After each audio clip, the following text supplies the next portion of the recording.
Hey, a little bit of a late one again today. My apologies for that one. But how to trust yourself. How to trust yourself. A complicated topic indeed, but I think it's vital in every kind of scenario that you sort of push through in life, because what would life be without trust, you know? So, how do you trust yourself? Something that might be arguably one of the hardest things to achieve in this life, and even if we truly can achieve it like 100%, because again, there are little blips on the road and that might just cause trust to fall a little bit. By the way, Dan, I just took the wrong turn. What else? But yeah, especially if you've failed multiple times and stuff like that, or at least haven't achieved what it is exactly you want to achieve, then yeah, trust can be a thing that's possibly even more difficult for you to achieve. So let's talk about what is trust pretty briefly. The concept to kind of believe in yourself, to sort of have faith in yourself, and I guess the emphasis on letting go and like having this sort of knowing that you're going to succeed or win or whatever it is that you want to set your mind out to accomplish. Kind of like a knowing of success, if you will.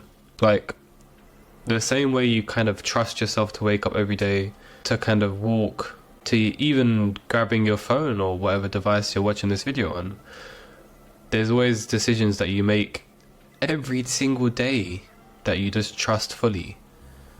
And so the question is, what exactly is blocking us from sort of consciously trusting ourselves in the things that we want specifically? Why is there trust for certain things like picking up our phone but not for our dreams and aspirations? Well, probably one thing is going to be because of societal programming, what we're kind of told. And obviously as social creatures, we sort of desire the acceptance of others, so we follow what decisions are kind of mutually acceptable in life and where we live, what kind of everyone else is sort of doing around you. And usually like trying to accomplish big things that require a high level of trust usually isn't gonna be one of them. Again, everyone is individual, so since we kind of have all these individual needs and wants and desires and all that shebang, right, it might be hard for some of us to develop trust in certain things, and for others easier. I guess you could say another kind of reason is that you haven't had enough data to back up what it is that you have trust in or that you want trust in. Some of us are pretty rational creatures, and we base a lot of our reality on what's known, kind of facts and figures and just personal experience. And that's why people have the fear of the unknown, because they don't want to kind of go outside of what they know. Sometimes we just want to sort of know if it's possible and if it's done before, ideally by you. No problem in this either. It's just one of those things. It's just, I guess you're just how you are, right? And then you've got the people who they have a bunch of trust, but they lose it in the process of the grind, or through maybe some disappointments in their life or some hardships. This is the individual who kind of has a setback when they think that everything should be smooth sailing. And so I'm going to use the analogy of a boat crossing waters. Not every tide is going to be straight, especially when you've got a bunch of different factors like the wind and weather conditions, maybe, I don't know, just all of that stuff, right? And there's probably a lot of other reasons to why you might lack trust. I'm not going to go through them in this video because I want to keep this one a little bit brief. But if there is something that you guys would want, drop a comment. Let me know. Maybe I'll make something a bit more in-depth in the future. Maybe I'll even include studies in this one and some different kind of opinions just to boost the awareness. But yeah, as for developing trust, I guess it really depends on you.